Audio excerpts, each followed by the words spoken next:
Podcasting is more than just talking, it's listening.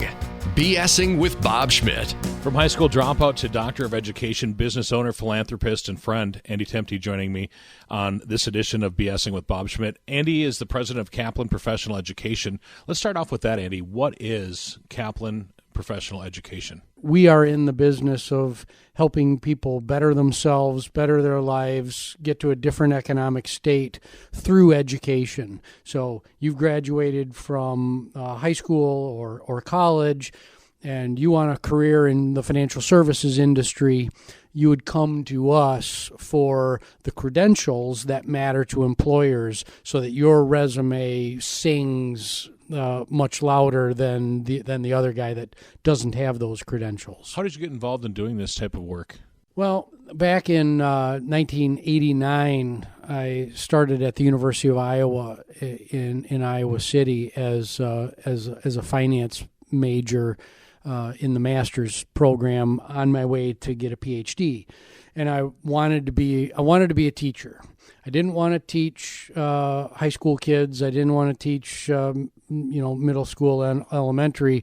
I was really enamored with the concept of college, teaching college age kids, and really giving them the life skills that were going to be necessary for a successful career, specifically in economics and finance, which was what was really interesting to me. And as a graduate student, I started to, as a graduate student, you both work and go to school simultaneously. Mm-hmm. So as a graduate instructor, I had full access to what my future world of work would look like, and I wasn't overly enamored because, as you're probably aware, if you've got a class of 30 kids that you're teaching, maybe 2, maybe 3 of them are really interested in what you're saying. 7 or 8 of them are sitting in the back of the classroom reading the USA Today or playing on their phone. Well, that was 30 years ago. That was 30 years ago. So, in today's vernacular, they're sitting on their phones checking Facebook or Snapchat or whatever, Twitter. And so I got introduced to the concept of professional education through my mentor, Carl Swayzer. And he wanted to start this little business called the Swayzer Study Program for the CFA exam. And he needed somebody to help him, and I was there. It was just we developed a friendship, we developed a rapport, and I started working with him to develop the materials for the CFA exam, which stands for Chartered Financial Analyst, which is one of these designations that helps people advance in their career. And so as a graduate student, we started going out around the world and teaching, and this kind of teaching was, oh my goodness, you're in a classroom of 100 people, and all of them, everybody wants to hear what you have to say. And that was extremely gratifying, and producing those results that mattered to those people and those families to better their lives was just deeply satisfying. Is this a lot of it like the learning that you have to go through X amount of classes in a year in order to keep your certification or whatever? Is that the kind of classes that this is? Well, no, this was more getting the credential. What you're referring to would be thought of as continuing education. Right. So I'm a broker, and I have to have 30 hours of continuing education. That is in professional education what we call check the box kind of education. Mm-hmm. You still want to learn something, but it's more from a regulatory perspective, checking the box. This is the education I'm talking about is the high stakes education for that high stakes exam that's really going to differentiate you from that other guy or that other gal who is vying for the same job. So what's the difference between professional education and going to college? Yeah, so that's an interesting question, and I'll try to keep the answer short because I could talk all day about this.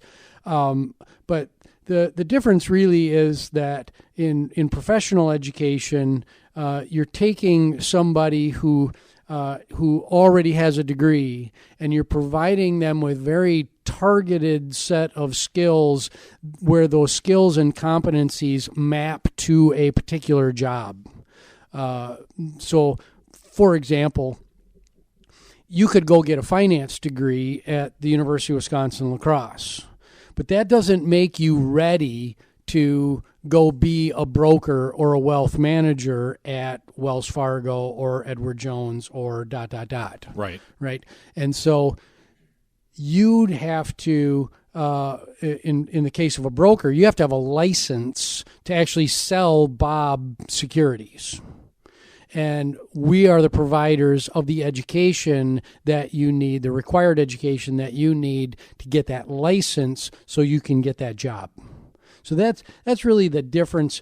Think of it this way: lifelong learning versus the start of your lifelong learning journey. College is this place where you're developing not only technical skills but civic skills. You know, being a good citizen of the world is part of the job of colleges and universities, whereas a professional educator is much more targeted on helping that individual achieve this specific goal for that specific job kind of arc or journey. Is it similar to teaching to the test? A lot of people in professional education do teach to the test. We do some of that. Because obviously your goal is to pass the exam right. that you need to pass to get that specific credential.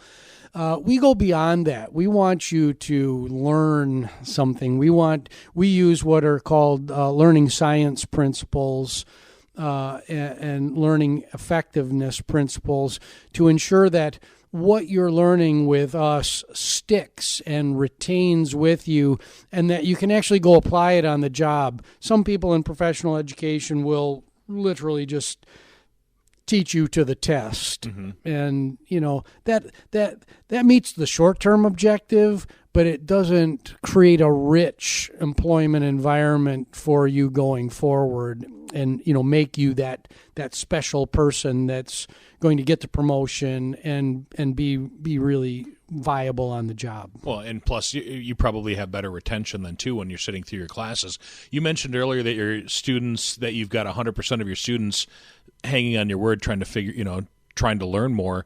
How does doing a chartered education or a professional education do that so much better than like a college or a tech class or something? Well, you know, that's it's really the high stakes nature. It's the urgency of the situation.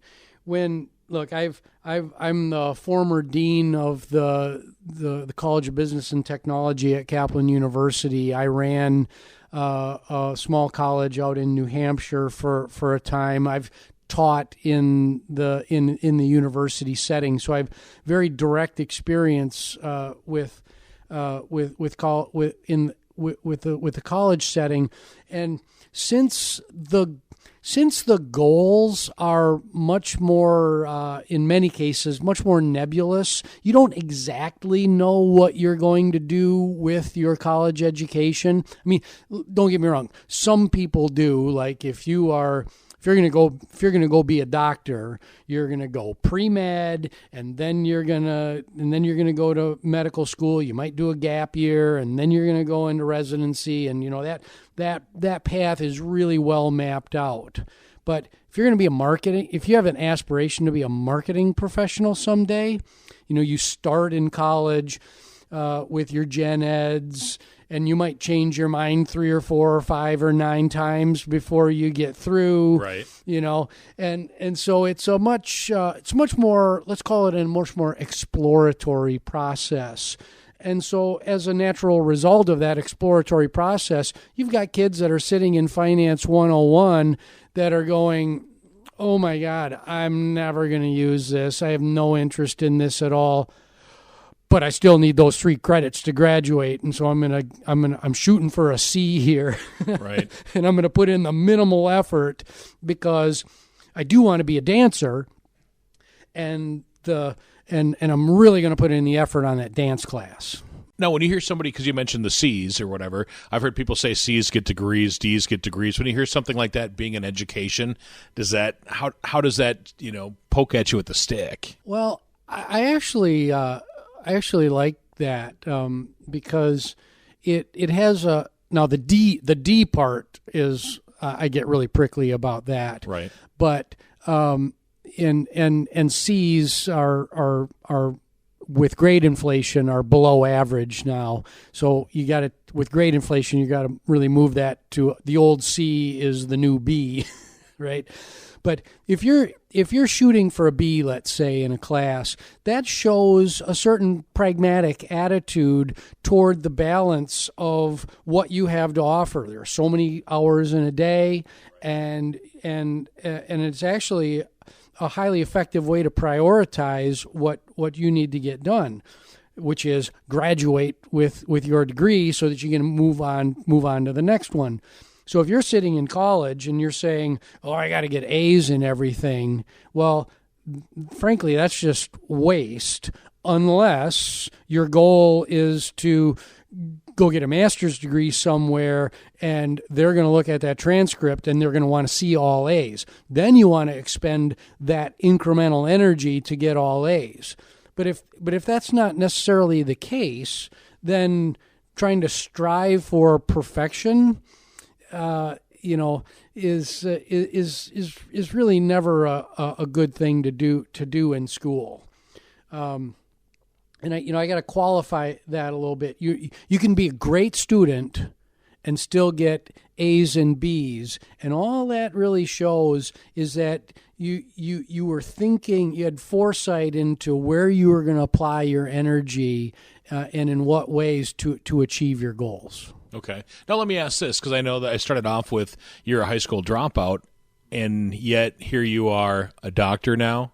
You're a philanthropist. You're a business owner. You've had the opportunity to run a college. You run Kaplan now. How do you go from this point in your life to the point you are now? How do you go from high school dropout to where you are? Well, I've had a number of people ask me that question, and there's no magical answer other than being motivated. So you can be a high school dropout, or insert life challenge X here. High school dropout is one, but you might have gotten pregnant at an early age and faced that challenge. You might have been arrested. There are a whole host of things that create what I would term temporal life challenges, meaning they're transient, they occurred in a point in time, but they don't define you. And as long as you don't let those things define you and you see a better place for yourself, then that self-motivation to move from current state to desired future state, which is a lean and continuous improvement concept that I'll try to plug throughout this this podcast. But as long as you've got that kind of mindset, then those mistakes or those life challenges or those situational events that either you got stuck in or you created for yourself or your familial situation just placed you there, you can always move beyond them. And it's all about taking small, measured steps from current state to desired future state. A lot of people get stuck because they believe that I need to make some gigantic change in my life right now. Sometimes that's the case, but the slow and steady wins the race, and making small incremental improvements over time can yield really phenomenal results. So from the day that you told mom and dad, "Hey, I'm dropping out of school. I want to be in a band. I want to be a rock star," to today, did you expect today to be as it is, or did you think that you were going to be the next Geddy Lee? Well, I always wanted to be Geddy Lee, I mean, to be able to play the bass and sing like that all at the same time and have your feet going with the keyboard pedals and be on stage wearing a white robe and cloak. I mean, I'm taking you back to the... Could have been a back to the late 1970s. But, you know, that was a goal. That was an aspiration that was, significantly clouded by one of those transitory circumstances where I was around... I don't want to say I was around the wrong people necessarily, but I let people with different perspectives and different life's goals influence me in an adverse fashion during that time. And I'm talking specifically about the drugs and the alcohol that go along, quote unquote, with the rock and roll. So I allowed myself to get drawn into that situation.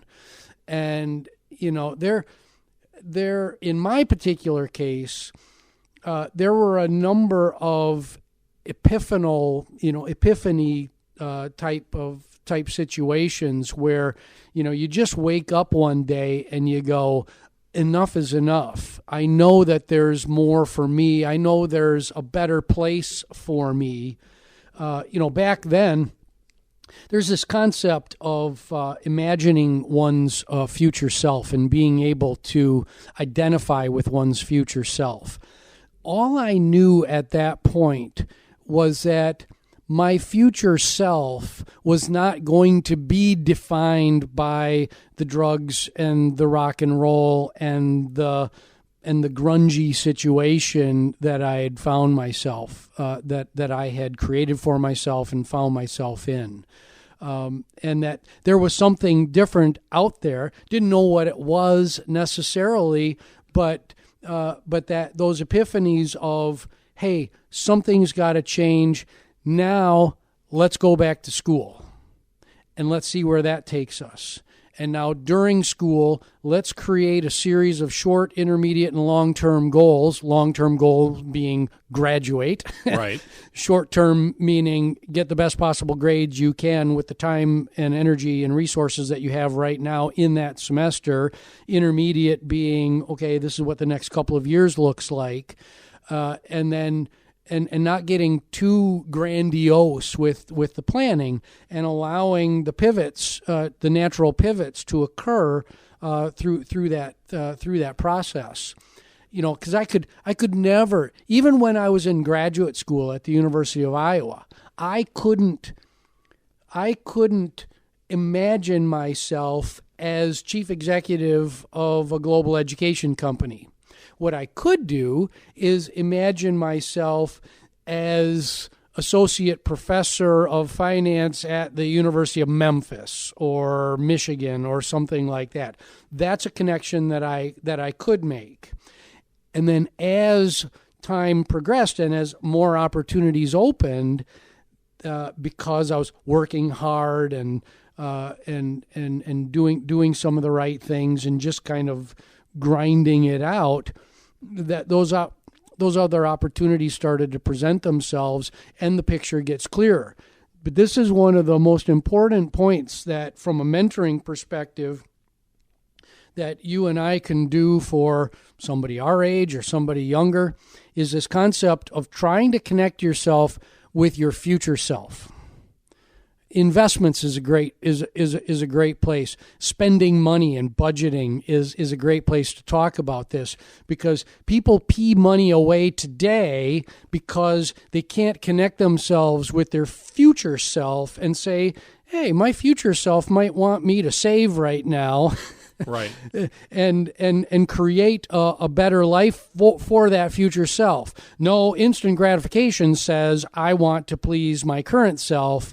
And the more that we can coach people to do the mental exercises and the thought experiments, which really are what, you know, in Einstein terminology, a thought experiment to try to place yourself in that future state, that's a really powerful thing for folks to do.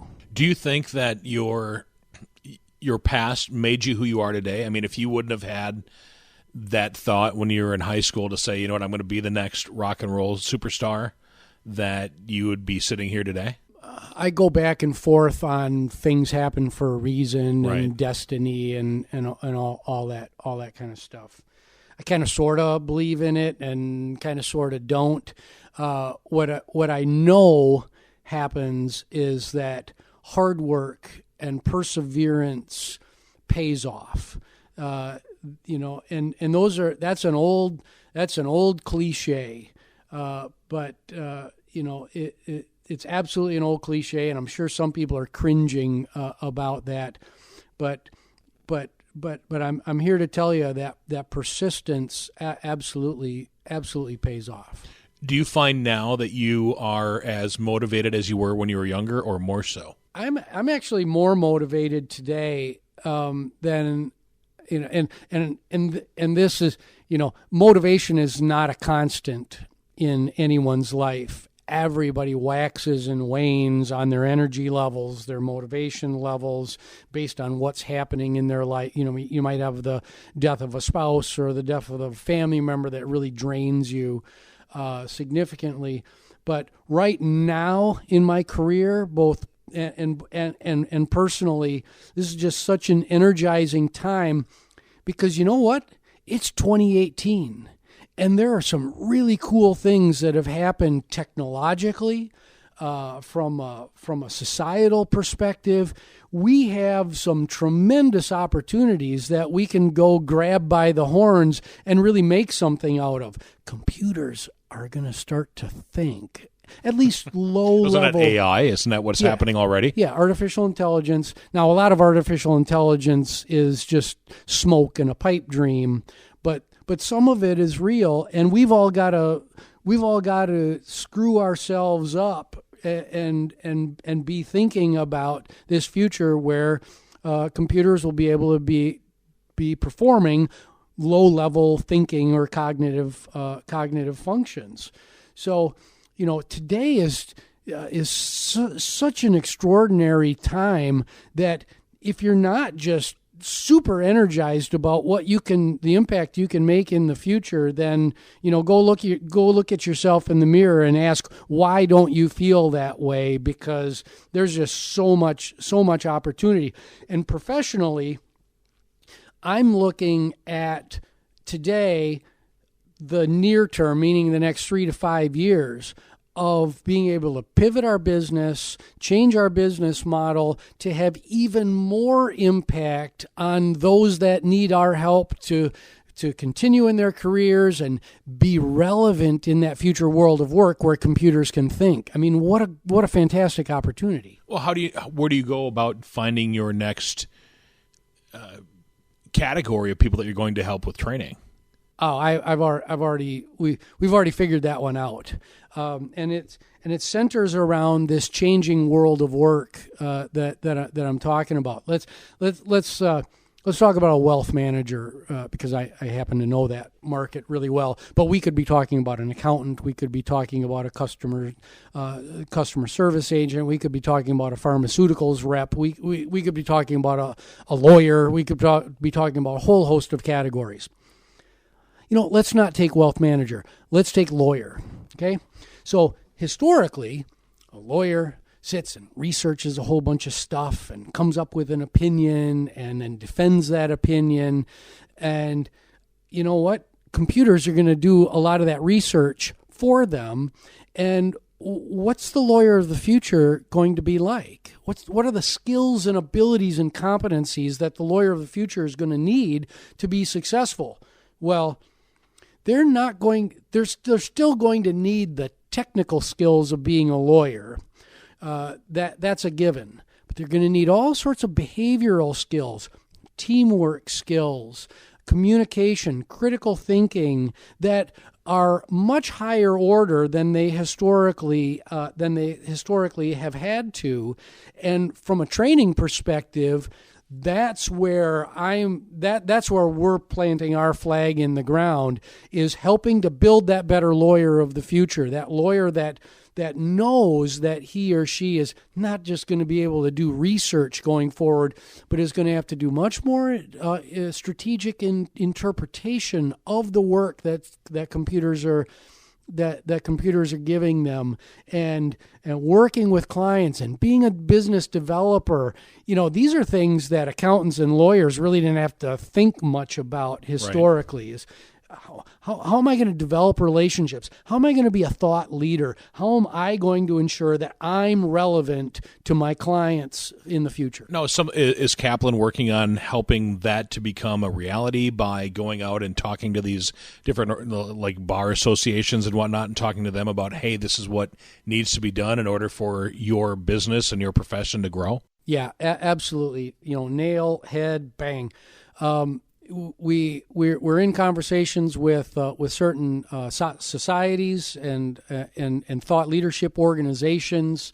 We're giving talks and speeches all around the world, frankly, about this future world of work, the impact that computers are having on that future world of work. If you go to my LinkedIn page, you can see I'm writing articles about the future world of work and the relevance of humans in that future world of work. So we are putting teams together where we're going into corporations and saying, tell us about how you see the impact of computers that can think on your business. Tell us what you see about the impact of generational differences. I'm 54 years old. I'm not going to hide my age. I'm at the tail end of the baby boomer generation. I think and feel about work very differently than a millennial does. But we've all got to create a healthy, cohesive, team-based work environment across generations, right? Right. And so it's all that research and all that work that we're doing is going to culminate in training, leadership, learning, development, science-based, evidence-based curricula that we then take back to the masses for their future educations. If you take the computers out, is the teaching the same between a millennial and a Generation Xer and a Generation Y and a baby boomer? Yeah, so now you're starting to hit on learning science and learning efficacy principles as they apply across generations and across groups and cohorts of individuals. And it's really interesting, Bob, because learning science, and there's lots and lots of research out there that says that learning styles don't matter. So everybody, a lot of listeners here may have convinced themselves that, damn it, I'm an auditory learner and I only learn from listening to things. That's what I always said that I was, an auditory learner. Well, science would say that that's a bunch of BS with Bob Schmidt. I'd heard that actually from a couple of teachers. They said baloney. Yeah, and not quite so nice. Well, and it's true, but you can't ignore the either real or perceived differences in tastes and preferences across various audiences. And so having learning tools that strike the right chord in different audiences, and I'm talking about learning modalities. Is it delivered video? Is it all online? Are we sitting in a live class, or is it live online? Whatever it is, right? Those modalities do matter, but our job as educators is to be thought leaders with the market and educate people on what the best practices in learning science are, so we can take some of these myths, chuck them in the wastebasket, and ensure that we're providing the outcomes that matter at that particular time to that particular individual or cohort. All right, let me ask this then. With the the different age groups, because we're about the same age, but then I look at like my children, they know how to speak to people because I talk to people and I look them in the eye. There's a lot of people that are that are millennials that don't know how to look people in the eye, that don't know how to survive without asking Google how to do something. They don't know how to survive in life. Yeah. How do you teach to that, or is it different to teach to that than it is to teach to me?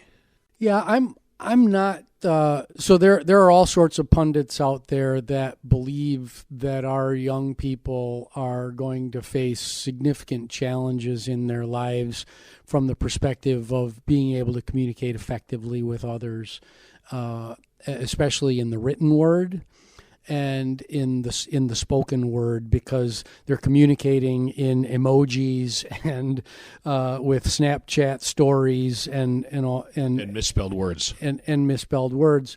It is from a mentorship perspective, it's a personal goal of mine to, and as an extension, our business, to be continually educating folks on the need for highly effective communication skills, critical thinking skills, writing skills, because I'm here to tell you that, and if you're 19 years old listening to this, or you're 28 years old and you believe that if you believe what you've been told, that math doesn't matter anymore, then the written word doesn't matter anymore, and being eloquent in the spoken word doesn't matter anymore, that is a myth. Because leaders like myself give promotions to people who can demonstrate an ability to communicate effectively with others. And if you don't invest yourself in that, from a continuing education and a lifelong learning perspective, then you know what? You're going to be left behind. And so our teachers at the elementary school level and the high school level, I know that many of them are actively engaging with their students on this.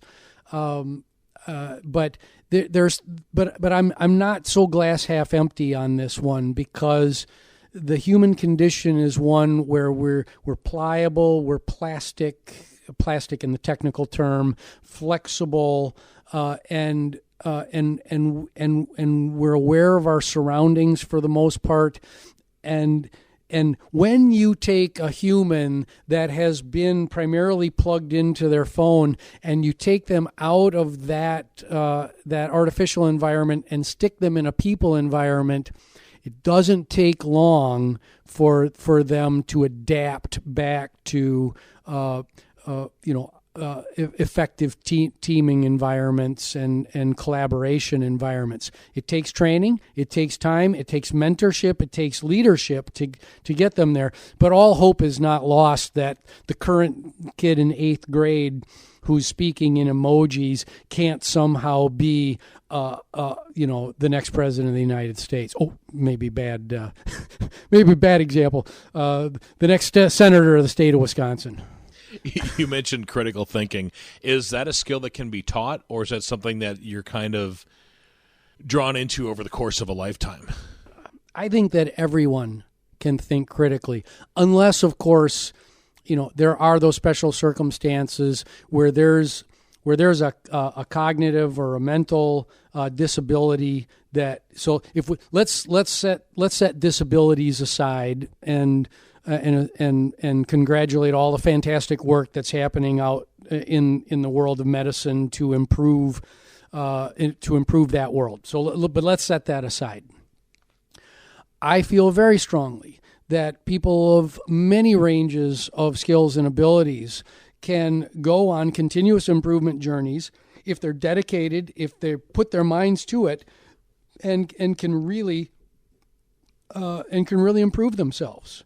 So it's not like you're born with a predisposition to be a mathematician or a critical thinker. This is like I love this. It's kind of half a joke and half reality. There's the German teacher at some high school in the United States that says, these kids, they can't learn German.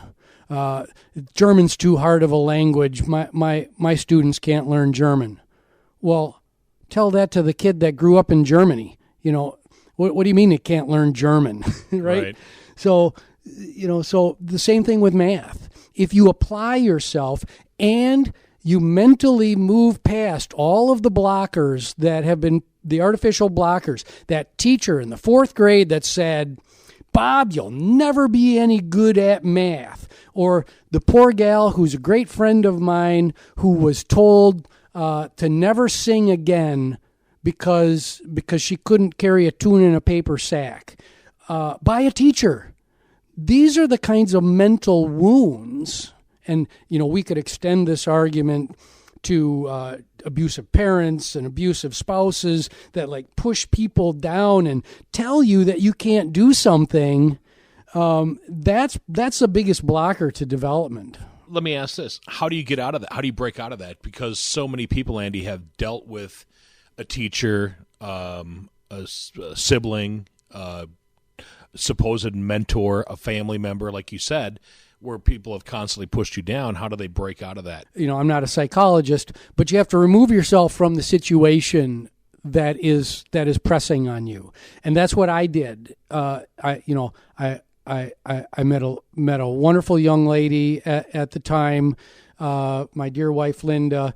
That was a catalyzing experience, a life transformational experience that I grabbed a hold of, and simultaneously said, I won't survive, I won't meet my goals if I stand still, if I stay where I am today. And when you recognize that and make that mental decision to first step out of your current surroundings that are pressing on you, that's step one. And that can be super scary for people. They get codependent on others and think and believe that they can't strike out on their own. But that's really one of the key first steps to getting out. That's a good thing to hear from somebody, I think. A lot of people go through that and they let that stuff wear on them, and you need to step out. You need to look at it and say, hey, that's where I want to go, and start working toward that step and working toward those goals. What motivates you? What motivates me?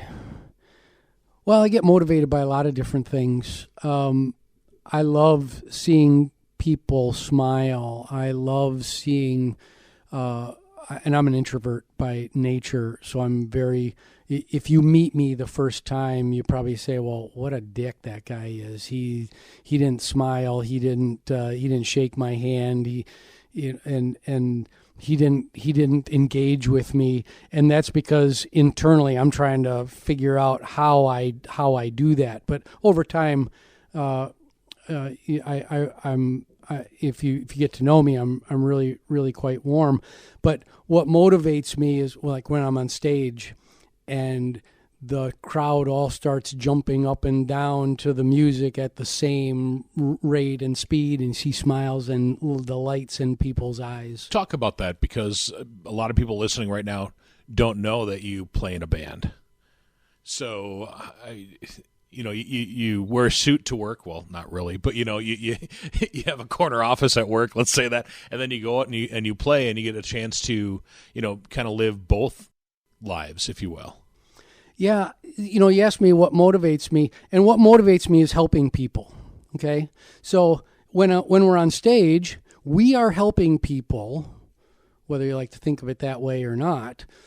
We are helping people to recharge, to re-energize, to reset their mental state, and to create joy.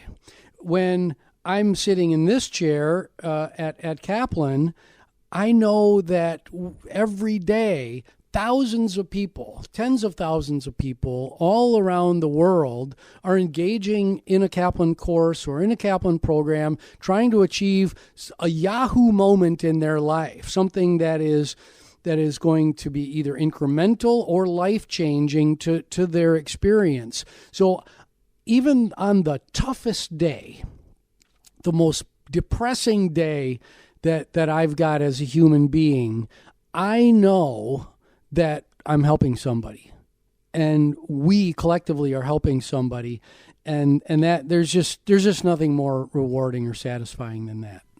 Let's touch on the introvert piece, because I've told people that I'm an introvert also. They don't believe it. But I think that a lot of times that people that are performers tend to be introverts, and then they overdo it just to kind of overcompensate for the introvertness, if that's a word. Well, it's not. I don't. Again, not a psychologist, but I don't think it's overcompensation necessarily. It's more of an alternative version of you that's inside, that's able to express him or herself in a different way. Performers, actors, movie stars, rock stars, many, if you do the research, and I've read a few articles on this, many of them are deeply introverted individuals who lead and portray a very different persona when they're on stage. And I do the same. You would see me on the street or see me in a business meeting, and then with my vest on and my guitar and singing at the top of my lungs, you would say, wow, is that really the same person? And I can assure you that I don't have a split personality. I can assure you that I am the same me, but just able to safely express myself in a different way on stage than I normally would. And it's a wonderful release. It's a wonderful output for me as an individual. And everybody needs these things. This is the old adage, everybody's got to have a hobby. If we leave folks with this from a mentorship perspective, if your hobby is if your hobby is to just sit around and watch TV, then go look yourself in the mirror and ask if that's the most productive use of your time and talent, because everybody's got something that can keep them motivated and going, and it's all about balance, creating balance in one's life. And I try to do that. I don't always succeed, but the world of work and the world of rock and roll and the world of philanthropy and helping people, it's all very symbiotic, and it all kind of balances out for me. It's funny you said the word balance. I wrote that work-life balance before you even said balance. Yeah. How do you strike that chord? Well, it's a C chord, a C major. No, you have to consciously make that decision to say, I'm going to woodwork in my basement, or I'm going to donate my time to the public library system, or I'm going to go into the public school system and help children who need books read to them on Tuesday afternoons. Everybody's got a talent like that. Not everybody can be a performer at the La Crosse Community Theater or be on stage, but everybody can contribute in their own way. Everybody can create those, release those endorphins in one's mind to say, "Wow, look what I accomplished! I knitted, I created a quilt, I did something really, really of value to both me and hopefully to others as well." Have you always been a philanthropist? Have you always been a giver of time, efforts, and energy and money? I'd like to think so, but in my younger years, meaning in those darker times of kind of late teens and early 20s, I was very self-absorbed and very me-focused. I had this view of the world, I had this worldview at the time that I never wanted to have children, because I thought that bringing another human being into this, what at the time to me was a very dark and cruel world, was not something that I wanted to do. So I certainly was not a giver. I was certainly not a giver then. I was much more of a taker. And back to the balance. Everybody's got to take. Everybody's got to give. If you operate from the stance that I'm going to give first and take second, this world would just be a phenomenal place. Absolutely, you would. You mentioned the fatherhood thing. I have that as one of my questions here. That's actually a typed one. All right, I know you've got kids. I know you have at least one of your sons is following in your footsteps as a musician. What advice do you give to him? I have a plan A, a plan B, a plan C, and a plan D. Because being a rock star is an awfully damn difficult thing to do. And it's all about diversification of skill, talent, and ability. And you know, he's doing a good job of developing that diversification. It's been a bunch of tough conversations, frankly, to open his eyes to ensuring that he does have plan A, B, C, and D. But I you know, he's 24 years old now, and not following exactly in Dad's footsteps, but growing every day, and I have every confidence that he'll make it. I know you got a couple of kids. Your other one then following kind of in your footsteps as well as a doctor, but as a medical doctor? Yeah, as a doctor who can actually cut into somebody. Well, do you know Dr. Troy? Do you know Troy Harsey? I don't. Okay, he's an assistant superintendent at the La Crosse schools. Yeah. His mom introduces him as doctor, but not the real kind. Right.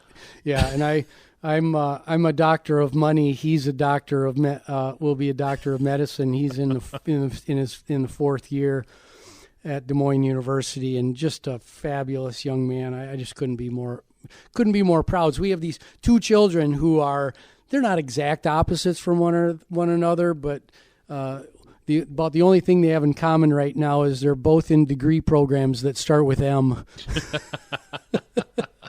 So, do you regret anything in life? Yeah, I do. I have very few regrets. One is that I did not serve my country.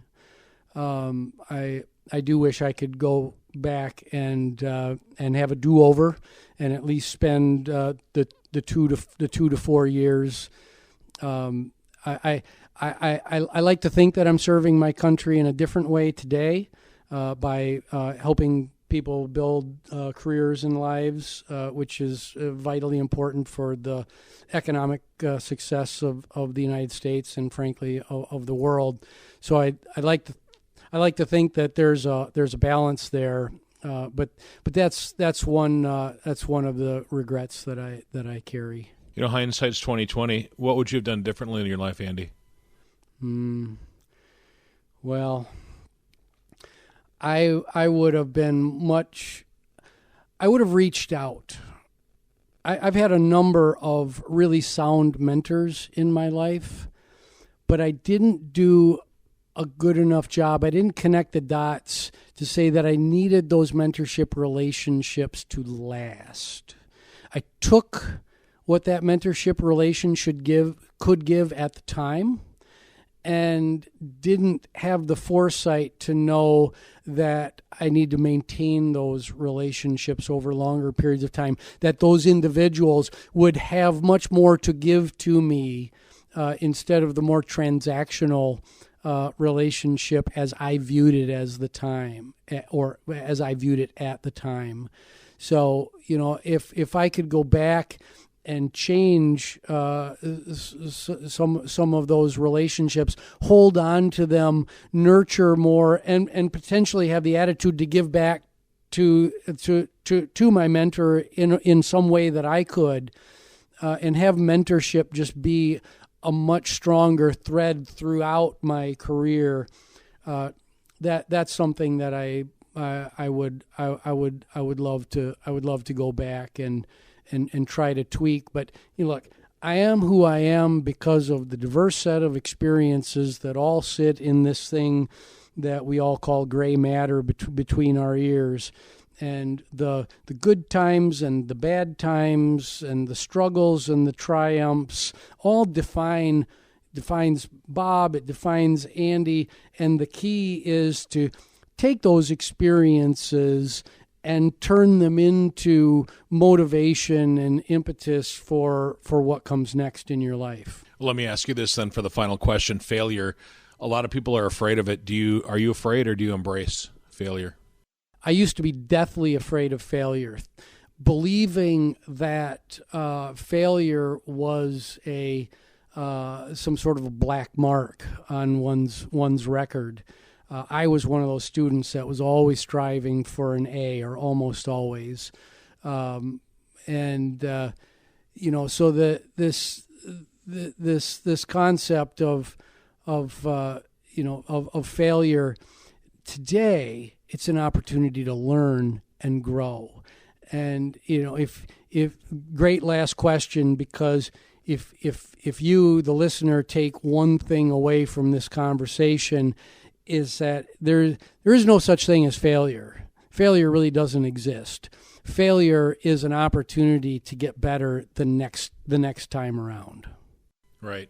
And honestly, I've interviewed 1,000 people, and I ask that question almost every time.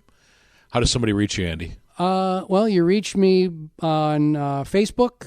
You reach me on LinkedIn. So you can find me on LinkedIn. You can. It's under Andrew.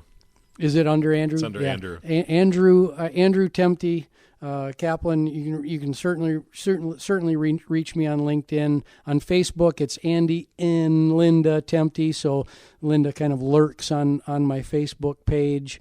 You can find us at theremainders.com. All sorts of ways to find me. The BSing with Bob Schmidt podcast is brought to you by Orange Computer. Find them online at orangecomputerlax.com. This has been another podcastforhire.com production.